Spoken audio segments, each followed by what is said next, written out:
Hello दोस्तों, हमारा नाम हिमांशु ब्रह्मनिया है और आपके चैनल का नाम है हिमांशु ब्रह्मनिया स्टडी पॉइंट। आइएगा, आज बहुत ही महत्वपूर्ण कोशिकांग को पढ़ते हैं जो पादप कोशिका में पाया जाता है। बहुत ही ज़्यादा महत्वपूर्ण है और पादप कोशिका का सबसे बड़ा भाग यही होता है। ठीक है, आ रही है बात समझ में? ठीक है, आइएगा आप समझिएगा।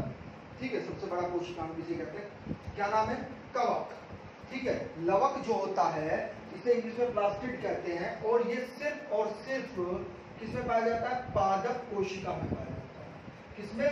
पादप कोशिका में पाया जाता है। क्लियर है पॉइंट? आ रही है बात समझ में? अब अगर आपसे पूछा जाए कि पादप कोशिका की खोज किसने की थी, तो हेकल साहब ने की थी। ठीक है, और कैसा बताया था? अंडाकार बताया था। ठीक है, 1865। ठीक है, उसके बाद में जो लवक शब्द का सर्वप्रथम प्रयोग किया, किसका? लवक शब्द का सर्वप्रथम प्रयोग जो किया था वो सिंपर साहब ने किया था। Clear point? ये पूछा जाता है, सिंपर साहब ने। इन्होंने ही कितने प्रकार के बताए? 3 प्रकार के बताए, हरित लवक, अवर्णिक लवक और वर्णिक लवक। ठीक है, वर्णी लवक, अवर्णी लवक और हरित लवक। Clear point? हरित लवक को इंग्लिश में कहते हैं क्लोरोप्लास्ट, अवर्णिक को क्या कहते हैं? ल्यूकोप्लास्ट और तीसरा कौन सा है वर्णिक वाला? इसको कहते हैं क्रोमोप्लास्ट। ठीक है, अब समझिएगा, जो क्रोमोप्लास्ट होता है वास्तव में यही हरे रंग का होता है, यानी कि इसका जो रंग होता है वह हरे रंग का होता है, अर्थात इसे हरे रंग का या रंग के का लवक भी कहा जाता है। ठीक है, आरी बात समझ में? Clear point? आरी बात समझ में? रंग के लवक के रूप में जाना जाता है क्योंकि इसी के अंदर क्लोरोप्लास्ट स्थित होता है, अर्थात पर्णहरिम। पर्णहरिम नामक एक जो वर्णक होता है, पिगमेंट होता है जो हरा रंग देता है, वास्तव में वह होता है इसके अंदर। ठीक है, किसके? हरित लवक के अंदर। ठीक है, ये आगे बताएंगे। हमने 40-60 क्यों लिखा है, इस पर भी चर्चा होगी। इसका जो प्रमुख कार्य होता है वास्तव में, इसका प्रमुख कार्य क्या होता है? इसका प्रमुख कार्य प्रकाश संश्लेषण होता है। क्या होता है? यानी कि प्रकाश संश्लेषण की जो क्रिया होती है वह इसी में ही होती है। देखिएगा, ये इसका स्ट्रक्चर है, ये वास्तव में हरित लवक का स्ट्रक्चर हमने बनाया है। आइएगा, समझिएगा इसको, स्ट्रक्चर को देखिएगा। ये सिक्कों की जैसी संरचना है, वास्तव में ये क्या है? ग्रेना है। ठीक है, इधर ये जो बना हुआ है ये क्या? स्टोरमा है। यानी कि जो हरित लवक होता है उसमें 2 भाग होते हैं, एक होता है ग्रेना, एक होता है स्टोरमा, है ना। जो ग्रेना भाग होता है वास्तव में उसमें क्या होती है? प्रकाशीय अभिक्रिया होती है। कैसी? प्रकाशीय अभिक्रिया होती है। और ये प्रकाशीय अभिक्रिया में क्या होता है? जल टूटता है। क्या होता है? जल टूटता है। यानी कि सूर्य की प्रकाश की उपस्थिति में जो अभिक्रिया हो रही है प्रकाश संश्लेषण की, उसे हम क्या कहेंगे? प्रकाशीय अभिक्रिया कहेंगे। Clear point? यानी कि प्रकाश संश्लेषण क्रिया जो हो रही है वास्तव में 2 चरणों में होती है, एक प्रकाशीय अभिक्रिया में और एक होती है अप्रकाशीय अभिक्रिया में। तो जो प्रकाशीय अभिक्रिया हो रही है वास्तव में वह किस भाग में होती है? वह ग्रेना भाग में होती है। और इसमें अप्रकाशीय अभिक्रिया में होता क्या है? वास्तव में अप्रकाशीय अभिक्रिया में जल टूटता है, यानी कि H2O का टूटने का कार्य होता है। जबकि जो स्टोरमा वाला भाग है, इस स्टोरमा वाले भाग में प्रकाश संश्लेषण की अप्रकाशीय अभिक्रिया होती है ना, रात के समय अप्रकाशीय अभिक्रिया। ठीक है, अप्रकाशीय अभिक्रिया होती है। इसमें किसका निर्माण होता है? C6H12O6 का निर्माण होता है, अर्थात ग्लूकोज का निर्माण होता है। किसका निर्माण होता है? ग्लूकोज का निर्माण होता है। Clear point? आ रही है बात समझ में? देखिएगा, होता क्या है वास्तव में, हमने पिछले लेक्चर में भी बताया था आपको। आइएगा, समझिएगा। जब 6 अणु, कितने अणु? 6 अणु CO2 के, कार्बन डाइऑक्साइड, कितने अणु? 6 अणु कार्बन डाइऑक्साइड के और 12 अणु किसके? H2O अर्थात जल के। ठीक है, किसके? जल के। 6 अणु किसके? CO2 के और 12 अणु किसके? H2O के। ठीक है, क्लियर पॉइंट? अब साथ में क्या है? प्रकाश है सूर्य का। सूर्य का प्रकाश हो गया भाई। ठीक है, सूर्य का प्रकाश मिल रहा है, प्रकाश इसका सूर्य का, और साथ में ही क्या है, क्लोरोफिल है, साथ में क्या है, क्लोरोफिल है। यानी कि इसकी उपस्थिति में, सूर्य के प्रकाश की उपस्थिति में और क्लोरोफिल की उपस्थिति में जब ये दोनों आपस में मॉलिक्यूल्स मिले, तो मिलने के बाद में क्या हुआ कि आपको क्या प्राप्त होता है, बहुत ही ज्यादा इंपॉर्टेंट फैक्ट है, आपको C6H12O6 प्राप्त होता है, अर्थात आपको ग्लूकोज प्राप्त होता है। क्या प्राप्त होता है, ग्लूकोज प्राप्त होता है।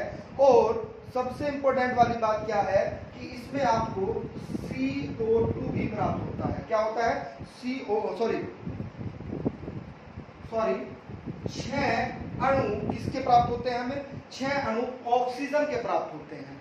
अब आपसे पूछा जाएगा कि मुख्य उत्पाद क्या है, तो भैया मुख्य उत्पाद आपका ग्लूकोज होता है। मुख्य उत्पाद क्या होता है, ग्लूकोज होता है, जबकि सहायक उत्पाद क्या होता है, पूछा जाता है, जबकि सहायक उत्पाद जो है आपका वह क्या है, ऑक्सीजन है। और साथ में क्या मिलता है, साथ में हाइड्रोजन भी मिलता है। हाइड्रोजन के कितने मॉलिक्यूल्स मिलेंगे, मोस्ट इंपोर्टेंट है 6 मॉलिक्यूल्स मिलेंगे। कितने, 6 मॉलिक्यूल्स। Clear point. तो यानी कि मुख्य उत्पाद क्या बना, ग्लूकोज बना, सहायक उत्पाद क्या बना, ऑक्सीजन बना, और हाइड्रोजन के कितने मॉलिक्यूल्स प्राप्त हुए आपको, 6। इसी क्रिया को हम क्या कहते हैं, इसी क्रिया को हम प्रकाश संश्लेषण की क्रिया कहते हैं। इसी क्रिया को हम क्या कहते हैं, प्रकाश संश्लेषण की क्रिया कहते हैं। वास्तव में जब ये दोनों अभिक्रिया पूरी होती हैं, यानी कि प्रकाशीय अभिक्रिया और अप्रकाशीय अभिक्रिया, तो वही क्या कहलाती है, वही वास्तव में प्रकाश संश्लेषण की प्रक्रिया कहलाती है। क्या कहलाती है, प्रकाश संश्लेषण की प्रक्रिया। आइए ग्राफ कर देते हैं। तो सहायक उत्पाद भी पूछा जाता है और मुख्य उत्पाद भी पूछा जाता है, आपको कंफ्यूज नहीं होना है। देखिएगा, जो नए व्यूअर्स हैं, जिन्होंने हमारे चैनल को सब्सक्राइब नहीं किया है, तो वो हमारे चैनल को सब्सक्राइब कर ले और बेल आइकन ऑन कर लीजिएगा, ठीक है। और भैया शेयर भी कर दीजिएगा, अगर वीडियो अच्छी लगे तो उसे लाइक भी कर दीजिएगा, ठीक है। आइएगा, अब वास्तव में होता क्या है, क्लोरोप्लास्ट के अंदर ही क्या होता है, राइबोसोम भी होता है वास्तव में, और डीएनए होता है, वह भी कौन सा, वृत्ताकार। जब राइबोस का अर्थ आ जाता है, हमने पहले भी बताया था, लास्ट वीडियो प्लेलिस्ट में जाइएगा, वहां पर आपको सारे लेक्चर मिलेंगे, ठीक है। जीव विज्ञान के भी, भूगोल के भी, आरओ की जो हिंदी की सीरीज चल रही है 60 नंबर वाली, वह भी मिलेगी वहां पर आपको, और मानक हिंदी की भी आपको वीडियो मिलेगी वहां पर, ठीक है। राइबोस शब्द जहां पर भी आ जाता है, समझ जाइएगा कि वहां पर प्रोटीन का निर्माण हो रहा है, अर्थात प्रोटीन सिंथेसिस हो रहा है, प्रोटीन का संश्लेषण हो रहा है, ठीक है। और डीएनए है, डीएनए क्या करता है, डीएनए रेप्लिकेशन का कार्य करता है, अर्थात प्रतिकृतियां की क्षमता रखता है, इसीलिए इसको क्या कहा गया है, अर्धस्वायत्त कहा गया है। क्या कहा गया है, अर्धस्वायत्त। अर्धस्वायत्त क्या होता है, अर्धस्वायत्त होता है कि कुछ, बिल्कुल ध्यान से समझिए, कुछ अपने आप निर्मित करे और कुछ दूसरे से प्राप्त कर ले। कुछ अपने आप निर्मित कर ले और कुछ दूसरे से प्राप्त करे, तो उसे ही हम क्या कहते हैं, अर्धस्वायत्त संरचना कहते हैं, अर्धस्वायत्त कहते हैं।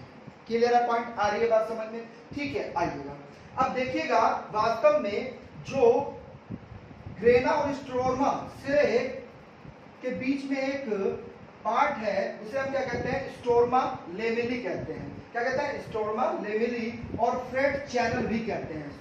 वास्तव में इसका कार्य क्या है, ये दोनों को आपस में क्या करके रखता है, जोड़ के रखता है। क्या करके रखता है, दोनों को आपस में जोड़ कर रखता है, यानी कि एक दूसरे से जुड़ने वाला, जोड़ने का कार्य कौन कर रहा है, स्टोरमा लेमेली कर रहा है। क्लियर पॉइंट, आ रही है बात समझ में, क्लियर पॉइंट, ठीक। अब ग्रेना जो है, वास्तव में ग्रेना में 10 से लेकर 100 झिल्लियां पाई जाती हैं। 10 से लेकर कितनी, 100 झिल्लियां किसमें पाई जाती हैं, ग्रेना में पाई जाती हैं। यानी कि एक लेयर पाई जाती है ग्रेना में, है ना, बहुत मोटी झिल्लियां रहती हैं, और उनकी संख्या कितनी रहती है, कितनी, 10 से 100 तक रहती है। क्लियर पॉइंट, आ रही है बात समझ में। अब वास्तव में जो ग्रेना है, ग्रेना के ऊपर एक झिल्ली जो पाई जा रही है, इसे ही हम क्या कहते हैं, इसे ही हम थैलेकोइड झिल्ली कहते हैं। क्या कहते हैं? एल्केलॉइड झिल्ली। इसके बारे में किसने बताया था? मेन्के ने बताया था। ठीक है, ये भी क्या है वास्तव में एक जटिल संरचना है। ये क्या है वास्तव में? एक जटिल संरचना है। और इसी के अंदर क्या होता है वास्तव में? इसी के ऊपर क्वांटम सोम होते हैं। क्वांटा सोम होते हैं। ठीक है, एल्केलॉइड झिल्ली के ऊपर ही क्या रहते हैं? एल्केलॉइड झिल्ली के ऊपर ही क्या रहते हैं? क्वांटम सोम रहते हैं यहाँ पर। ठीक है, इसी की झिल्ली के ऊपर रहते हैं। अब वास्तव में होता क्या है? क्वांटा सोम जो है, इसका देखिए बहुत ही महत्वपूर्ण चीज है, इसको समझिएगा। ये क्या करती है वास्तव में? हरित लवक की संरचनात्मक और क्रियात्मक इकाई, हरित लवक की क्रियात्मक और संरचनात्मक इकाई क्वांटा सोम को ही माना जाता है। ठीक है, और एक क्वांटा सोम बराबर क्या होता है? एक क्वांटा सोम बराबर 230 से लेकर 250 क्लोरोफिल होते हैं। क्या होते हैं? यानी कि 230 से लेकर 250 तक क्या होते हैं? क्लोरोफिल के अणु होते हैं। क्या होते हैं? अणु। ये प्रश्न भी पूछा जाता है। ठीक है, एक क्वांटा सोम बराबर क्या होता है? तो 230 से लेकर 250 तक क्या पाए जाते हैं? क्लोरोफिल के अणु पाए जाते हैं क्वांटा सोम। ठीक है, क्लियर पॉइंट? आ रही है बात समझ में? ठीक है, चलिएगा इसको रफ कर देते हैं। आइएगा आगे एक एक पॉइंट पर चर्चा करते हैं। देखिए, अब एक चीज और समझिएगा। ये वास्तव में जो हरित लवक है, ये हरित लवक दो झिल्लियों की संरचना में होता है। यानी कि एक इसमें बाहरी संरचना पाई जाती है, जो ये नीले कलर की हमने बनाई है, ये क्या है? बाह्य संरचना है, बाह्य झिल्ली है। और जो रेड कलर की बनाई है, यह आंतरिक संरचना है। यानी कि इसमें दोहरी झिल्ली पाई जाती है। कैसी झिल्ली पाई जाती है? दोहरी झिल्ली पाई जाती है। क्लियर है पॉइंट? आ रही है बात समझ में? इसी में राइबोसोम्स भी पाया जाता है, डीएनए भी पाया जाता है। इसीलिए इसको क्या कहा गया है? अर्धश्वेत संरचना कहा गया है। इससे एक नाम और दिया जाता है। पूछा जाता है कि कोशिका का रसोई घर, कोशिका का रसोई घर कौन सा होता है? तो भैया आपका हरित लवक ही होता है। आपसे एक और प्रश्न पूछा जाता है कि कोशिका के भीतर, जैसे हमने माइटोकॉन्ड्रिया के बारे में बताया था आपको, कोशिका के भीतर कोशिका कौन सी होती है? कोशिका के भीतर कोशिका भी इसको ही कहा जाता है, क्योंकि इसमें क्या है? इसमें आपका डीएनए भी है और राइबोसोम भी है। और राइबोसोम भी कौन से प्रकार का है? 70S प्रकार का है। यानी कि जो हरित लवक का निर्माण होगा वास्तव में, वह देखिएगा, बिल्कुल ध्यान से समझना, हरित लवक का जो निर्माण होगा एक पुराने हरित लवक से ही होगा। यानी कि नए हरित लवक का जो निर्माण हो रहा है वास्तव में, वह पुराने हरित लवक से ही हो रहा है। इसीलिए इसको क्या कहा जाता है? कोशिका के भीतर कोशिका कहा जाता है। Clear point? आ रही है बात समझ में? ठीक है, अब ये हरित लवक वास्तव में पाया कहाँ जाता है? ठीक है, हरित लवक वास्तव में जितने भी हरे रंग के पार्ट होंगे, पौधे के भाग होंगे, उनमें पाया जाएगा। जैसे पत्ती होगी भाई आपकी, तना हो गया आपका, या अपरिपक्व फल हो गए आपके, कच्चे होते हैं जो फल है ना, उनमें भी तो हरे होते हैं ना, जैसे आम। आगे बताएंगे, एग्जांपल और भी देंगे आपको। Clear point? आइएगा। तो सैम्पर साहब ने 1885 में किसकी हरित लवक शब्द का सर्वप्रथम प्रयोग किया था? ठीक है, वर्णिक लवक पर आते हैं। इस पर अवर्णिक लवक, जिसको ल्यूकोप्लास्ट भी कहते हैं, इसे रंगीन लवक भी कहते हैं। जिसको क्या कहते हैं? रंगीन लवक भी कहते हैं। रंगीन लवक इसलिए कहते हैं, यह उन भागों में नहीं पाया जाता जहां पर प्रकाश नहीं पहुंचता। यह उन भागों में नहीं पाया जाता जहां पर प्रकाश नहीं पहुंचता है। आ रही है बात समझ में? क्लियर है पॉइंट? सबसे महत्वपूर्ण चीज क्या है इसकी, कि ये खाद्य पदार्थों का संचय करता है। किसका? खाद्य पदार्थों का यह संचय करता है। किसका? खाद्य पदार्थों का। खाद्य पदार्थों का संचय का कार्य किसका है? तो संचय का कार्य का एकत्रित करने का कार्य है आपका वर्णिक लवक अर्थात ल्यूकोप्लास्ट का है। Clear point? आ रही है बात समझ में? तो इसे जब संचय करने का कार्य है, तो इसे एक नाम और दे दिया जाता है। ये पूछा जाता है कि संचय लवक किसको कहते हैं? संचय लवक किसको कहा जाता है, सॉरी, तो लूकोप्लास्ट को कहा जाता है, अर्थात वर्णिक लवक को कहा जाता है। ये वर्णिक लवक वास्तव में 3 प्रकार के होते हैं। कितने प्रकार के होते हैं, आइए कहीं पर चर्चा कर लेते हैं। कितने प्रकार के होते हैं, 3 प्रकार के होते हैं। 3 प्रकार के कौन कौन से होते हैं, बिल्कुल ध्यान से समझिएगा। 3 प्रकार के हैं। पहला है मंड लवक, मंड लवक, जिसे इंग्लिश में क्या कहते हैं, एम्लोप्लास्ट कहते हैं। क्या कहते हैं, एम्लोप्लास्ट। अब ये एम्लोप्लास्ट का कार्य क्या है, एम्लोप्लास्ट का कार्य वास्तव में बिल्कुल ध्यान समझना है, भोजन को मंड के रूप में संचित करना। किसको, भोजन को किसके रूप में, भोजन को मंड अर्थात स्टार्च के रूप में एकत्रित करने का कार्य इसी का ही होता है। क्लियर पॉइंट, आ रही बात समझ में, क्लियर पॉइंट, ठीक है। आइए दूसरा कौन सा है, मोस्ट इंपोर्टेंट है दूसरा भी, इसे कहते हैं तलंग, तलंग लवक। इंग्लिश में कहते हैं इसको इलियोप्लास्ट, इलियोप्लास्ट। इसका क्या कार्य है भाई, इलियोप्लास्ट का भोजन को किसके रूप में, देखिएगा ये तो स्टार्च के रूप में कर रहा था एकत्रित, कौन, इलियोप्लास्ट अर्थात मंड लवक, ठीक है। इलियोप्लास्ट अर्थात तलंग लवक क्या करता है, इसका महत्वपूर्ण कार्य क्या है, इसका महत्वपूर्ण कार्य है आपका वसा, यानी कि भोजन को वसा के रूप में संचित करता है। तीसरा क्या है आपका, तीसरा है मोस्ट इंपोर्टेंट है, ये भी पूछा जाता है, प्रोटीन लवक। क्या, प्रोटीन लवक, और इसको इंग्लिश में क्या कहते हैं, प्रोटीनोप्लास्ट कहते हैं। क्या कहते हैं, प्रोटीनोप्लास्ट कहते हैं। इसका क्या कार्य है, नाम से ही आपको स्पष्ट हो रहा होगा, ये भोजन को किसके रूप में, प्रोटीन के रूप में संचित करता है। क्या करता है, संचित करता है, यानी कि ये भोजन मंड के रूप में संचित कर रहा है, ये वसा के रूप में संचित कर रहा है, और ये प्रोटीन के रूप में संचित कर रहा है, किसको, भोजन को। Clear point. इसका एग्जाम्पल आप समझिएगा, इसका एग्जाम्पल आलू है ना। आलू का जो कंद होता है वास्तव में वह क्या है, उसमें स्टार्च होता है ना, बहुत मात्रा में स्टार्च होता है आलू में, तो वह इसका एग्जाम्पल है। अच्छा जी, वसा की अगर हम बात करें, वसा का यानी कि इलियोप्लास्ट का कोई एग्जाम्पल अगर हम बात करें, तो अरंडी का जो बीज होता है, किसका, अरंडी का बीज, उसमें बहुत ज्यादा वसा होती है। प्रोटीन की अगर बात करें, सबसे ज्यादा प्रोटीन किसमें होता है, मक्का में होता है, तो इसका आंसर क्या है, इसका एग्जाम्पल क्या है, मक्का है। क्लियर पॉइंट, आ रही है बात समझ में, चलिएगा आगे चलते हैं। इसको रफ कर रहे हैं, लिखना हो तो लिख लीजिएगा आप।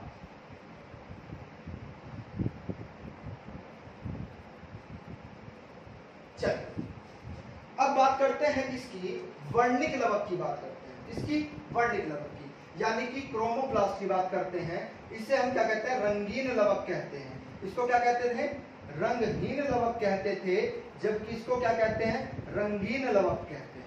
क्लियर पॉइंट, आ रही है बात समझ में, ठीक है। आइएगा एक चीज और समझिएगा बिल्कुल ध्यान से, इसे रंगहीन क्यों कहा गया, वास्तव में रंगहीन इसलिए कहा गया, जो परिपक्व यानी कि पके हुए, जो पके हुए फल होते हैं या पुष्प होते हैं, उन्हें रंगीन बनाने का कार्य यही करता है, उन्हें रंगीन बनाने का कार्य यही करता है।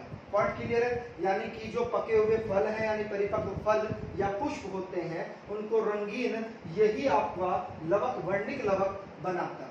Clear point. इसका कार्य क्या है, वास्तव में इसका कार्य क्या है, जो वर्णिक कीट होते हैं, कीटों के परागण को ये आकर्षित करता है। रंग बिरंगा होता है ना, तो क्या होते हैं, कीट आकर्षित होते हैं इनके पास, और आकर्षित होने के बाद में क्या करते हैं, परागण करते हैं। क्या करते हैं, परागण करते हैं, अर्थात परिकिरण की सहायता के लिए भी यह बहुत ज्यादा उपयोगी है।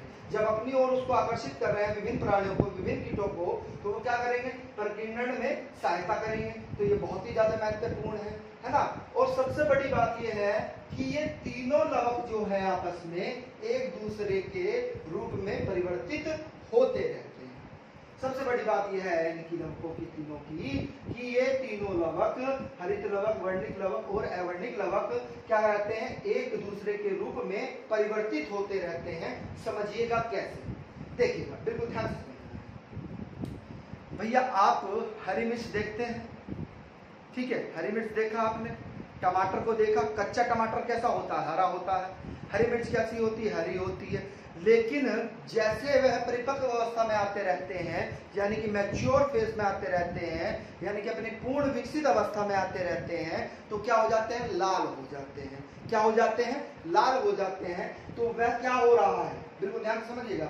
यानी कि जो वर्णिक लवक था, वास्तव में जो रंगीन लवक था, वह क्या कर रहा था, वह रंगीन जो क्लोरोप्लास्ट था अर्थात हरित लवक था, वह किसमें बदल गया, वर्णिक लवक में बदल गया, है ना। क्योंकि हरे होते हैं, हरा रंग किसके कारण होता है, क्लोरोप्लास्ट के कारण होता है, हरित लवक के कारण होता है, ठीक है। तो इसीलिए हरित लवक किसमें बदल गया, वर्णिक लवक में बदल गया। Clear point. अब एक चीज ये एग्जांपल पूछा गया है और महत्वपूर्ण है। अगर हम बात करें आलू की, आलू जब जमीन से ऊपर रहता है, आलू जब जमीन से ऊपर रहता है तो वह कैसा रहता है, बताइएगा आप जरा।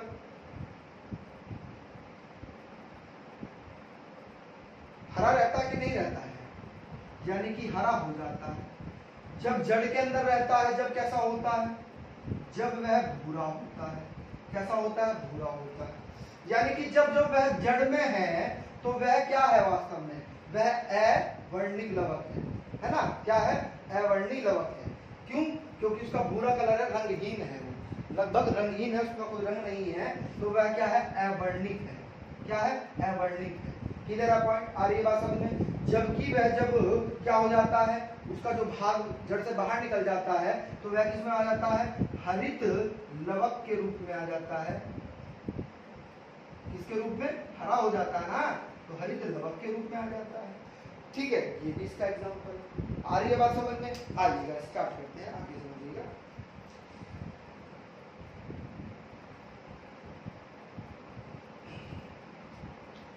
देखिएगा, जो हरित लवक है, वास्तव में हरित लवक में जो ग्रेना होते हैं उनकी संख्या 40 से 60 होती है।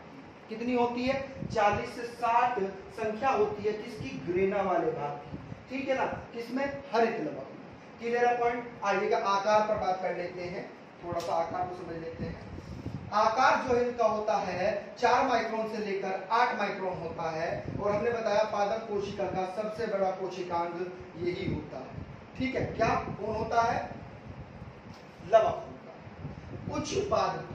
उच्च पादपों में यह अलग अलग आकार का पाया जाता है, अंडाकार, है ना, लेंस के आकार का, गोलाकार पाया जाता है। आ रही है बात समझ में। और जो इसमें हरित लवण होते हैं वह कितने होते हैं, बिल्कुल ध्यान से समझिएगा, 20 से 40 होते हैं। कितने होते हैं, 20 से 40 होते हैं। क्लियर है पॉइंट। अगर हम बात करें सहवालों में, तो सहवालों का आकार कैसा होता है, ताराकार होता है, सर्पिलाकार होता है, कपनुमा होता है, डिस्क नुमा होता है, जो फ्लॉपी होता है, डिस्क, जो डीवीडी वगैरह में, मतलब डीवीडी वगैरह देखते होंगे आप, कंप्यूटर तो होगा फ्लॉपी, से वही डिस्क, ठीक है ना।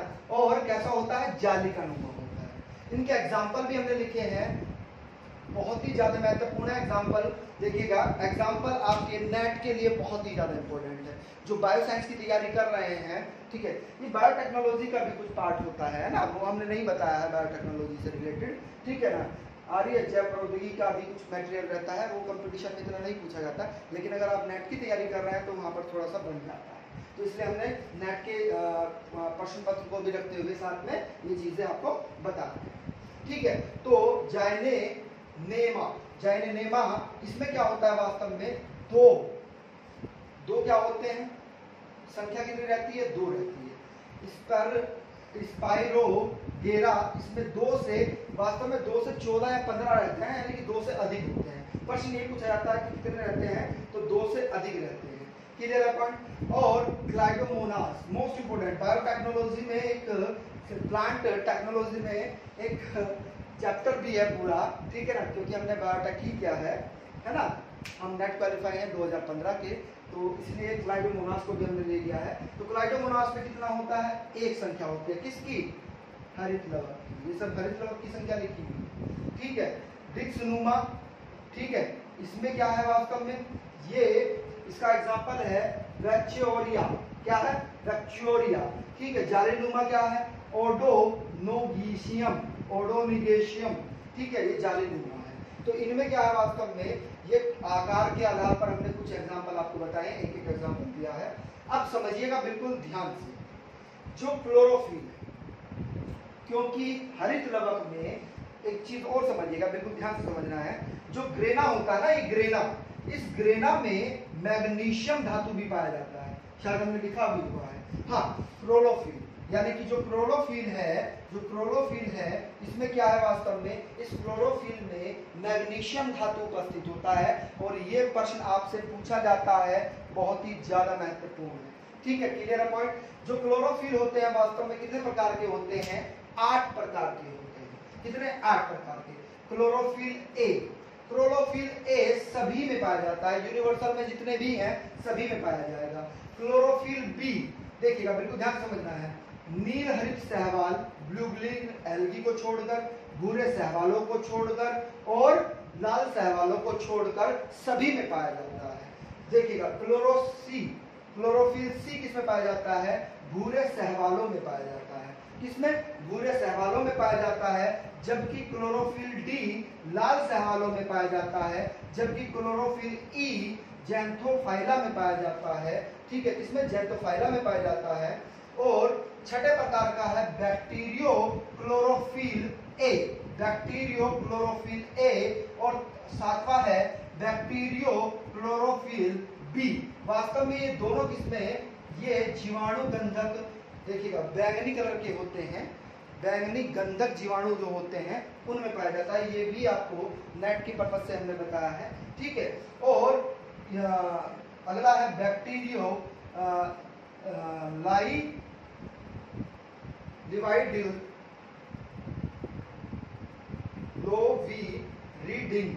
लोरीविडिंग, ठीक है, लोरीविडिंग है, आई है दोनों, तीनों आई है, ठीक है। क्लियर है पॉइंट। इसका एग्जांपल आपको होमवर्क में बताना है, ठीक है, कमेंट में करके बताइएगा हमें, हम नहीं पता लगेगा तो हम इसका एग्जांपल आपको बता देंगे ये किसमें पाया जाता है। क्लियर है पॉइंट, आ रही बात समझने। तो ये पूरा का पूरा क्या था, क्लोरोप्लास्ट था आपका, ठीक है, लवक था, लवक के अंदर क्लोरोप्लास्ट था, इस सब पर हमने चर्चा कर दी है, एक एक पॉइंट हमने बता दिया है, ठीक है। इससे बाहर परीक्षा में आपसे कोई भी प्रश्न नहीं पूछा जाएगा, ठीक है, इससे बाहर कोई भी प्रश्न नहीं पूछा जाएगा।